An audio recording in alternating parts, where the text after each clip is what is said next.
सुप्रभात बच्चों, मैं आपकी हिंदी की टीचर हूँ। आज हम क्लास 7 के पाठ 16 मुकदमा हवा पानी का पढ़ेंगे।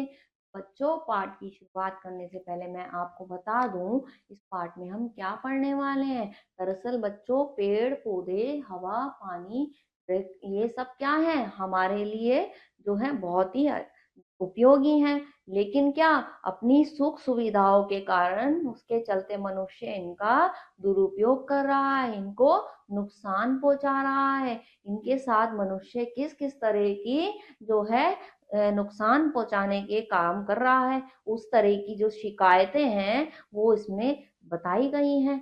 तो बच्चों, चलिए हम पाठ की शुरुआत करने से पहले इसकी जानकारी लेते हैं। चलिए शुरुआत करते हैं, ठीक है।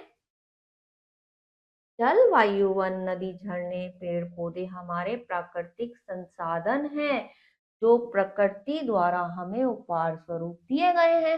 जो प्रकृति है उसने हमें उपहार के रूप में ये दिए हैं। क्या?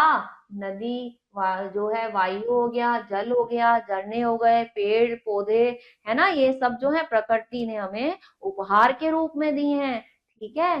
परंतु मनुष्य ने अपनी भौतिक सुख सुविधाओं के लिए निरंतर इनका दोहन किया है। नुकसान, इन्हें नष्ट और दूषित करने में भी कोई कसर नहीं छोड़ी है। मतलब मनुष्य ने अपनी सुख सुविधाओं के चलते इन्हें नष्ट करने में, दूषित करने में, जैसे नदियों को गंदा करने में, पेड़ काट देते हैं, इसमें मनुष्य ने कोई भी इनको नुकसान पहुंचाने में अपनी कसर नहीं छोड़ी है ना। तो प्रस्तुत पाठ में जल और वायु अपनी परेशानियों तथा मनुष्य द्वारा हानि पहुंचाने संबंधी शिकायतें कर रहे हैं। कौन शिकायतें कर रहे हैं? ये इस पाठ में जो है जल और वायु जो है, मनुष्य जो उनके साथ परेशानियां करी हैं उससे संबंधित शिकायतें इस पाठ में कर रहे हैं, ठीक है बच्चों। चलिए देखते हैं, ठीक है। चलिए पाठ की शुरुआत करते हैं। पात्र, महाराज, मंत्री, हवा और पानी बने दो बच्चे कुछ लोग। दो महाराज का दरबार। महाराज सिंहासन पर बैठे हैं, एक तरफ मंत्री और एवं द्वारीगण बैठे हैं, सामने अन्य लोग बैठे हैं। ऐसा हो रहा है कि वहां पे क्या, पानी, हवा और मंत्री हैं, महाराज हैं, बच्चे हैं, कुछ लोग हैं। और ये सब क्या हो रहा है, वहां पे एक महाराज का वो चल रहा है और शिकायत सुन रहे हैं उस दरबार में, ठीक है। ऐसा एक दृश्य बना हुआ है, ठीक है। चलिए शुरुआत करते हैं। पहला दृश्य है, आगे देखते हैं। महाराज, मंत्री जी, शिकायत करने वाले लोग आ गए हैं। महाराज पूछते हैं क्या शिकायत करने वाले लोग आ गए हैं? आगे मंत्री, जी महाराज, हाँ जी महाराज, आ गए हैं, ठीक है। महाराज, जिनके बारे में शिकायत आई है क्या उनको भी बुला लिया है? वो कह रहे हैं कि जिनके बारे में शिकायत आई है क्या उन्हें भी बुलाया है या नहीं बुलाया? तो क्या पूछते हैं मंत्री, फिर क्या कहता है, हाँ महाराज, आज सब शिकायतें हवा और पानी के बारे में हैं। वे पास के कक्ष में बैठे हैं। वो कह रहा है कि हाँ महाराज, वो भी आए हैं और आज सारी शिकायतें किसके बारे में है? हवा और पानी के बारे में है, ठीक है। महाराज, ठीक है, मुकदमे की कार्रवाई शुरू करें। पहले पानी को बुलाया जाए। पहले किसको बुलाया जाए? पानी को बुलाया जाए। मंत्री इशारा करते हुए पानी की पोशाक पहने पहले एक लड़का हाजिर होता है। अब पानी की पोशाक पहने एक लड़का हाजिर होता है। उसके कपड़ों के भीतर छिपे टेप रिकॉर्डर से पानी के बहने की कलकल आवाज सुनाई देती है। क्या सुनाई देती है? पानी की आवाज सुनाई देती है। पानी शिकायत करने पहुंचा है, ठीक है। पानी, महाराज की जय हो, महाराज की जय हो। वो कैसे कहता है? महाराज, पानी, तुमसे इन लोगों की शिकायत है। यदि शिकायत सच साबित हो गई तो तुम्हें दंडित किया जाएगा। वो कह रहे हैं कि तुमसे जो है लोगों की शिकायत है, और अगर शिकायत सही साबित हो गई तो तुम्हें दंड दिया जाएगा, ठीक है, इसकी सजा तुम्हें मिलेगी, ठीक है। कौन कह रहा है? महाराज कह रहे हैं, ठीक है। आगे देखते हैं आगे क्या होता है। अब पानी, पानी भी तो कुछ कहेगा। पानी कहता है, महाराज, मुझे नहीं मालूम कि ये लोग मुझसे क्यों नाराज हैं। मैं एकदम निर्मल हूँ महाराज। वो कह रहा है कि मुझे नहीं पता कि मुझसे ये लोग क्यों नाराज हैं। मेरा ऐसा कोई वो नहीं है, मैं बिल्कुल निर्मल हूँ, मैं बिल्कुल, है ना, निर्दोष हूँ, वो ऐसा कहता है। आगे देखते हैं मंत्री। महाराज, लोगों की पहली शिकायत यही है कि पानी अब निर्मल नहीं रहा है। नदियों और नहरों में बहते समय इसका जल अपने साथ बहाकर गंदगी और बीमारियां सब जगह पहुंचा देता है। वो कहता है कि लोग ये शिकायत कर रहे हैं कि अब पानी क्या है, निर्मल नहीं रहा, साफ नहीं रहा, इसमें गंदगी आती है और बीमारियां जो है वो बहते हुए लोगों तक पहुंच रही हैं। ये शिकायत है पानी। महाराज, ये लोग पहले की तरह पानी की रखवाली नहीं करते हैं, पशुओं को जोहड़ के भीतर तैरने देते हैं, पशु अपनी गंदगी तालाब में छोड़ देते हैं, गांव की दूसरी गंदगी भी तालाब में फेंक दी जाती है, नदियों में कारखानों की गंदगी तथा शहर के गंदे नाले का पानी छोड़ा जाता है। महाराज, मैं अपने आप गंदा नहीं होता हूँ, वो कह रहा है, पानी बता रहा है कि मैं अपने आप गंदा तो होता नहीं हूँ। इतनी सारी जो परेशानियां ये खड़ी कर रहे हैं मेरे लिए लोग, कारखानों से गंदा पानी बह रहा है, उसके अंदर पशु जो है नहा रहे हैं उसी में, है ना, और लोग कूड़ा भी उसमें फेंक देते हैं, है ना, तो ये सब गंदगी लोग डाल रहे हैं, तभी तो गंदा हो रहा हूं मैं, अपने आप गंदा तो हो नहीं रहा। वो ऐसा कहता है। ठीक है महाराज, लोगों से आपके पास इसका क्या जवाब है? अब वो पूछ रहे हैं आपके पास क्या जवाब है इसका। ठीक है, महाराज पूछ रहे हैं लोगों से। ठीक है, आगे देखते हैं। लोग आपस में फुसफुसाकर बातें करते हैं, फिर उनमें से एक बोलता है। अब लोग आपस में बातें करने लगते हैं एक दूसरे से। ठीक है, एक बोलता है, महाराज यह तो मान लिया, पर कहीं बरसना कहीं नहीं बरसना, यह तो इस पानी की मनमानी है ना। वो कह रहा है ये तो हमने मान लिया कि गंदगी वगैरह हम करते हैं, लेकिन कभी बरसना कहीं नहीं बरसना ये तो पानी की ही गलती है ना, उसकी मनमानी है, ऐसे कहते हैं वो। नहीं पानी, फिर कहता है, नहीं महाराज, कुछ पानी की मर्जी कहाँ चलती है। इधर ढलान हो, जहाँ का माहौल अनुकूल हो, वहां मुझे जाना ही पड़ता है। इन लोगों ने पहाड़ियों को काट कर वहां मैदान बना दिए हैं, वन नष्ट कर दिए हैं, ऐसी जगह बरसात कैसे हो सकती है? वर्षा ना होने के लिए यही लोग जिम्मेदार हैं। वो कहता है बारिश ना होने के लिए भी कौन जिम्मेदार है? हम लोग, हम लोग, यही लोग, आम लोग जिम्मेदार है। क्यों? क्योंकि जो है पहाड़ियां काट दी गई हैं। और क्या क्या कह रहा है फिर वो, पहाड़ियों को काट कर क्या बना दिए गए, मैदान बना दिए गए हैं। तो वो जो वन है, पेड़ पौधे काट के नष्ट कर दिए हैं हमने, तो क्या हो रहा है, प्रकृति के साथ खिलवाड़ हो रहा है। इसी वजह से जो है मैं अनुकूल जहां मेरे होती है वहां पे बारिश होती है। ठीक है, ऐसे कहता है। आगे देखते हैं दूसरा व्यक्ति क्या कह रहा है। अधिक वर्षा के लिए कौन जिम्मेदार है? वो कह रहा है अच्छा, अगर अधिक वर्षा होती है तो उसकी जिम्मेदारी कितनी है, किसकी है आखिर? कोई और बोलता है उनमें से। ठीक है, आगे देखो पानी क्या जवाब दे रहा है। जो बादल बना है वह तो बरसेगा ही, फिर जहां वर्षा का पानी बहना चाहिए, जहां नदी बहनी चाहिए, जहां मेरे सुस्ताने की पुरानी जगह होगी, वहां तो मैं जाऊंगा ही। लोगों ने ऐसी जगहों पर घर बना लिए हैं, ऐसे घर में डूबेंगे ही, मैं इनकी बनाई गली नालियों में घूमता रहूं, यह कैसे संभव है? वो कह रहा है कि जो मेरे अनुसार अनुकूल जगह है मैं तो वहां जाऊंगा ही, जहां मेरे को जगह सही मिलेगी। अब लोगों ने ऐसी जगह पे घर बना लिए हैं कि वो डूब जाएं या वैसा हो जाए, तो वो तो उनकी गलती है, मेरी तो है नहीं। तो मेरी क्या गलती है इसमें? फिर पानी अपने बारे में बताता है। लोग फिर से आपस में बात करते हैं, अब सारे लोग फिर से उसकी बात सुन के आपस में चर्चा करने लगते हैं। ठीक है, आगे देखो। अब जो है एक तीसरा व्यक्ति बोलता है उनमें से, क्या? महाराज, हमारा गांव सदियों से ऊंची जगह पर बसा हुआ है, हमने नीची जगहों पर कोई घर नहीं बनाया है, फिर भी इस बार हमारा गांव बाढ़ की शिकार हुआ है। महाराज, पानी आंख मूंद कर चलता है। वो कह रहा है कि हमारा घर तो ऐसा कुछ नहीं बना हुआ, हमने क्या करा है, ऊंची जगह बनाया है, फिर भी हमारा जो है, हम क्या है, बाढ़ के शिकार हो रहे हैं, क्योंकि पानी जो है आंख मूंद कर चलता है। ठीक है, पानी, नहीं महाराज, मैं देखकर चलता हूँ, तभी तो ढलान की तरह जाता हूँ, कभी ऊंची जगह पर चढ़ने की कोशिश नहीं करता हूँ। ये लोग जानते हैं कि इनके गांव के पास एक पहाड़ है।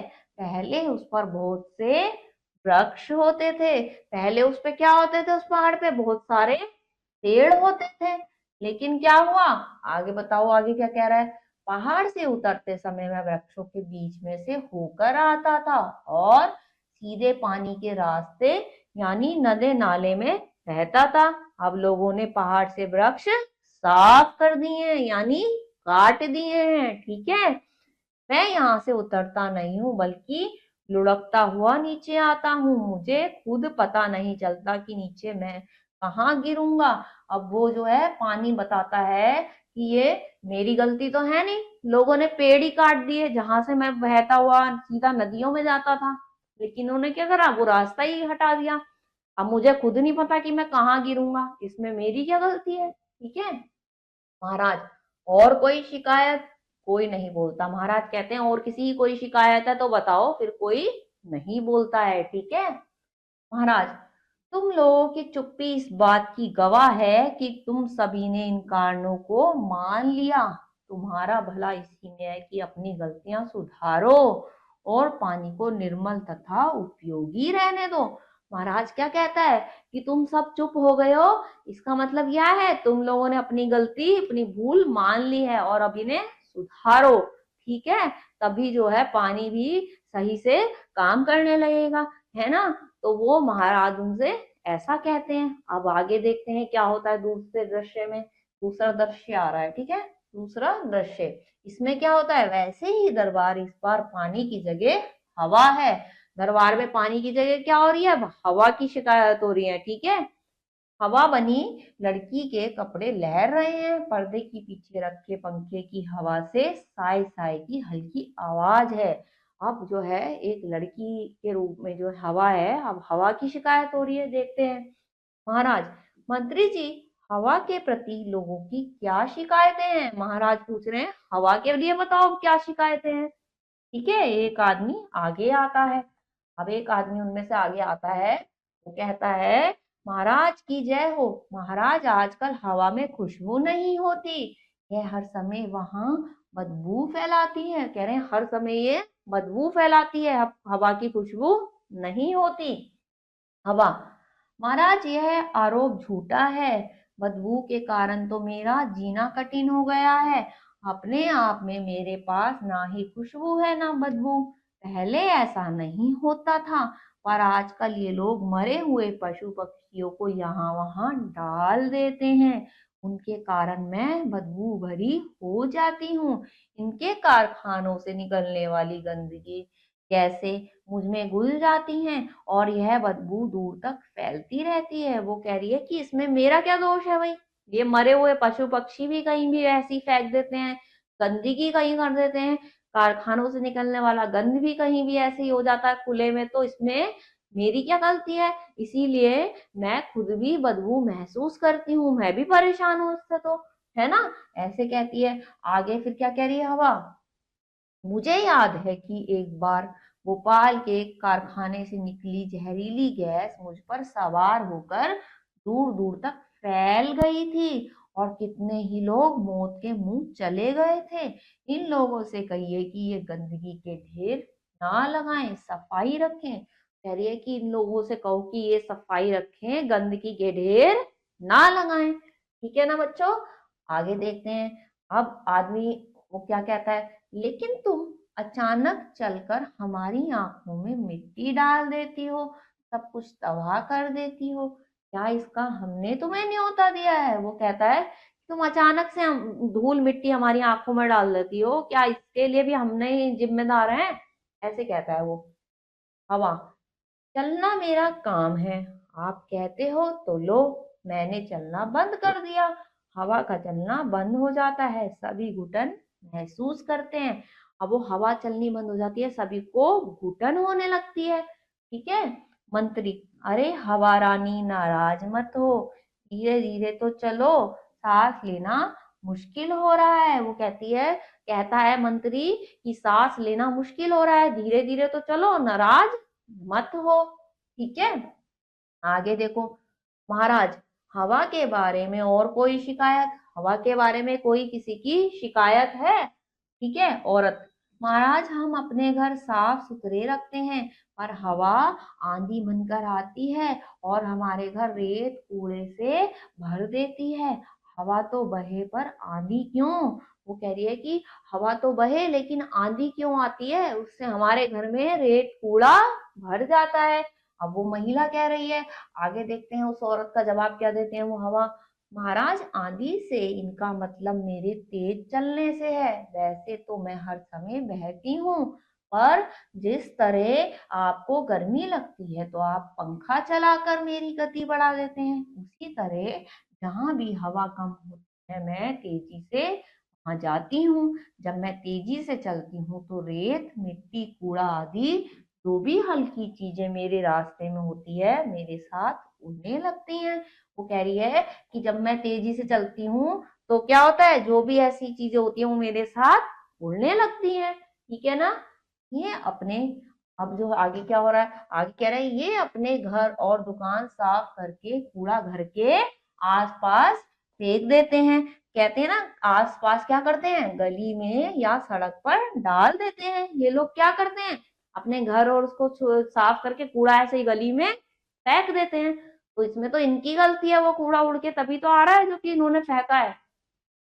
कई बार गांव के बाहर कूड़े के ढेर लगा देते हैं, इनका फेंका कूड़ा ही वापस इनके घरों में जाता है। महाराज, लोग अपने गांव या शहर में पॉलीथीन की थैलियां सड़कों पर ही फेंक देते हैं। वे मेरे साथ उड़कर खेतों में फैल जाती हैं और फसलों को नुकसान पहुंचाती हैं। इससे मेरा मन बड़ा ही दुखी होता है। हवा कहती है कि इससे मेरा मन जो है खुद भी बहुत दुखी होता है। ठीक है। महाराज, मैंने सबकी बात सुनी। लोग हवा से दुखी तो हैं, पर कसूर हवा का नहीं है। लोगों को सफाई की आदत अपनानी होगी, तभी हवा दूषित होने से बचेगी। हमें चाहिए कि हम हवा और पानी को अपना दोस्त मानकर उन्हें नुकसान ना पहुंचाएं। इसमें ही हमारा भला और बचाव है। लोग हवा पानी के प्रति दोस्ती का भाव दिखाते हुए चले जाते हैं। तो बच्चों, जो है इस पूरे पाठ में बताया गया है कि लोग हवा के प्रति, पानी के प्रति शिकायतें तो कर रहे हैं, लेकिन उसका कारण क्या है, वो लोग ही हैं।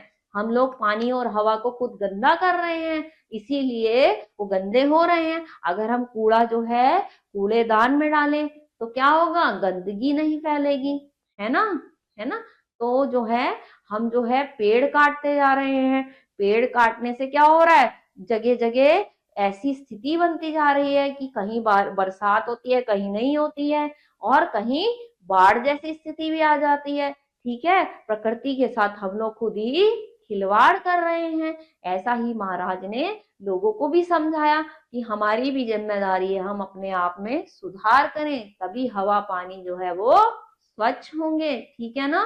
तो बच्चों, आप भी इस बात को अच्छे से समझ लीजिए। ठीक है। और इस पाठ को दोबारा से पढ़िएगा। नए पाठ में कुछ और पढ़ेंगे, तब तक के लिए अपना ख्याल रखिए। ओके।